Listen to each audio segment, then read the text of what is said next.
ഇടുക്കി ജില്ലാ കൗൺസിൽ യോഗത്തിൽ മുന്നണി മാറ്റം ആവശ്യപ്പെടുകയാണ് CPI. LDF-ൽ നിന്നതുകൊണ്ട് പാർട്ടിക്ക് ഒരു ഗുണവും ഉണ്ടായില്ല എന്നതാണ് കൗൺസിൽ യോഗത്തിൽ ഉയർന്ന പൊതുവായ ചർച്ച, പൊതുവികാരം. CPI-യുടെ 4 മന്ത്രിമാരും തികഞ്ഞ പരാജയമാണെന്നും ജില്ലാ കൗൺസിലിൽ വിമർശനമുയർന്നു.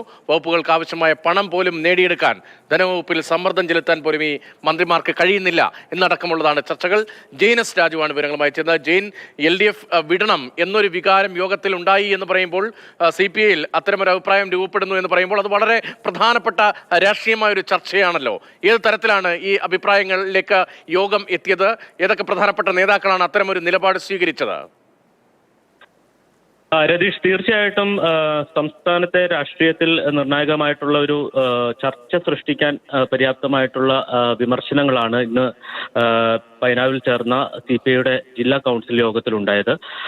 പല അംഗങ്ങളും ഇത് സംബന്ധിച്ച് ആവശ്യം ഉന്നയിച്ചു. അതിൽ പ്രധാനമായും അവർ മുന്നോട്ട് വെച്ച വാദം എന്ന് പറയുന്നത്, ദേശീയ തലത്തിൽ ഇന്ത്യ മുന്നണിക്ക്, അതായത് കോൺഗ്രസിനൊപ്പമാണ് CPI നിൽക്കുന്നത്. അതുകൊണ്ട് തന്നെ കേരളത്തിൽ LDF-ൽ നിന്ന് UDF-ലേക്ക് മാറിയാലും അതിൽ തെറ്റില്ല എന്നുള്ള ഒരു പൊതുവികാരമാണ് യോഗത്തിൽ ഉയർന്നു വന്നത്. അതോടൊപ്പം തന്നെ LDF-ൽ നിന്നതുകൊണ്ട് പാർട്ടിക്ക് പ്രത്യേകിച്ച് ഗുണമൊന്നും ലഭിച്ചിട്ടില്ല. പ്രത്യേകിച്ച് കോൺഗ്രസിനൊപ്പം നിന്നപ്പോൾ സംസ്ഥാനത്ത് 2 മുഖ്യമന്ത്രിമാർ CPI-യുടെ പേരിൽ ഉണ്ടായിട്ടുണ്ട്. അതുകൊണ്ട് തന്നെ CPM-നൊപ്പം ചേർന്നപ്പോൾ പാർട്ടിക്ക് നഷ്ടങ്ങൾ മാത്രമേ ഉണ്ടായിട്ടുള്ളൂ എന്നൊരു വിലയിരുത്തലാണ്, അല്ലെങ്കിൽ ഒരു വിമർശനമാണ് ജില്ലാ കൗൺസിൽ യോഗത്തിൽ ഉയർന്നു വന്നത്. 2 ദിവസമായിട്ടാണ് ജില്ലാ എക്സിക്യൂട്ടീവും അതോടൊപ്പം തന്നെ ജില്ലാ കൗൺസിലും ചേർന്നത്.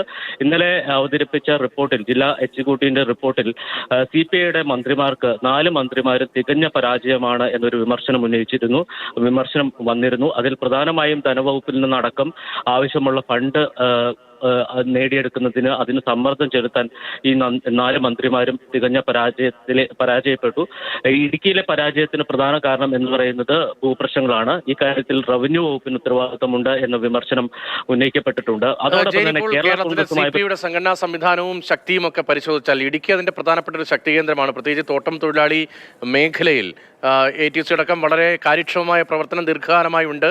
സംഘടന അടിത്തറയുള്ള സ്ഥലമാണ്. അങ്ങനെ പ്രധാനപ്പെട്ട ഒരു ഘടകത്തിന്റെ ഭാഗത്ത് നിന്ന് നിയമസഭാ അംഗങ്ങളെ വിജയിപ്പിക്കുന്ന നിലവിലുള്ള ജില്ലയിൽ നിന്ന് ഇങ്ങനെ ഒരു ആവശ്യം ഉയർന്നു വരിക എന്ന് പറയുമ്പോൾ അതൊരു പൊതുവികാരമായിരുന്നോ യോഗത്തിന്റെ? അതോ സാധാരണ നിലയിൽ ചർച്ച, ഒരു അഭിപ്രായ പ്രകടനം എന്ന നിലയിൽ കണ്ടാൽ മതിയോ? അതോ ഗൗരവത്തിലുള്ള ഒരു പൊതുവികാരം, മുന്നണി മാറ്റം എന്നത് പരിഗണിക്കേണ്ട ഒന്നാണ്, അക്കാര്യത്തിൽ ഗൗരവതരമായ ആലോചന നടത്തണം, അങ്ങനെ ഒരു സീരിയസ് ആയ സംഭവമായി തന്നെയാണോ ഈ ചർച്ചകൾ വന്നത്? രതീഷ്, നമുക്ക് ലഭ്യമാകുന്ന വിവരം അനുസരിച്ച് അത്തരത്തിൽ ഗൗരവമുള്ള ഒരു ആവശ്യമാണ് ഉയർന്നു വന്നിരിക്കുന്നത്. അതായത് ജില്ലാ കൗൺസിലിലെ ഒരു പൊതുവികാരം എന്ന് പറയുന്ന ഭൂരിപക്ഷം അംഗങ്ങളും ഇത്തരത്തിലൊരു മുന്നണി മാറ്റം എന്നൊരു നിർദ്ദേശം മുന്നോട്ട് വെച്ചു എന്നുള്ളതാണ്. ജില്ലാ എക്സിക്യൂട്ടീവിന്റെ റിപ്പോർട്ടിൽ ഇത്തരം പരാമർശങ്ങളൊന്നുമില്ല. പക്ഷേ ജില്ലാ കൗൺസിൽ യോഗത്തിൽ ഇത് ചർച്ചയ്ക്ക് വെച്ചപ്പോൾ ഇത്തരമൊരു ആവശ്യം മുന്നോട്ട് വെച്ചു. ഈ കാര്യങ്ങൾ സംസ്ഥാന കൗൺസിലിനെ അറിയിക്കാം എന്നൊരു മറുപടിയാണ് ജില്ലാ സെക്രട്ടറി നൽകിയത്.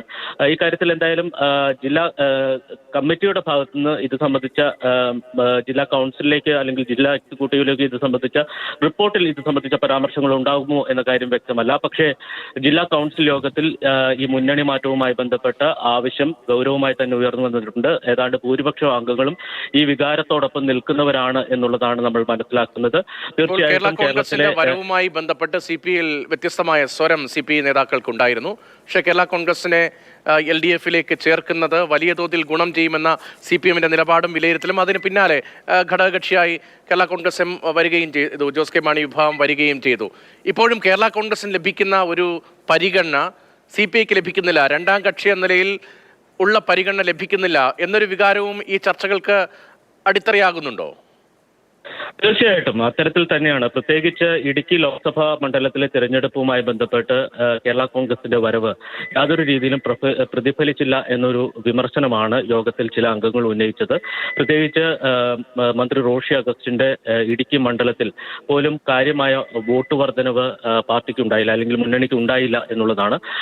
പാലാ ഉപതെരഞ്ഞെടുപ്പിൽ പോലും പരാജയപ്പെട്ട അല്ലെങ്കിൽ നേട്ടമുണ്ടാക്കാൻ കഴിയാത്ത ഒരു പാർട്ടിയാണ് കേരള കോൺഗ്രസ്. എന്നിട്ടും CPM അമിതമായിട്ടുള്ള പരിഗണന കേരള കോൺഗ്രസിന് നൽകുന്നു എന്നൊരു വിമർശനമാണ് ഉന്നയിക്കപ്പെട്ടത്. അതോടൊപ്പം തന്നെ ഈ രാജ്യസഭാ സീറ്റ് PP സുനീറിന് നൽകിയതുമായി ബന്ധപ്പെട്ട് വിമർശനം ഉയർന്നു വന്നു. ആനി രാജയെ അക്കാര്യത്തിൽ പരിഗണിക്കാമായിരുന്നു എന്നുള്ളതാണ് കൗൺസിൽ യോഗത്തിന്റെ ഒരു വികാരം.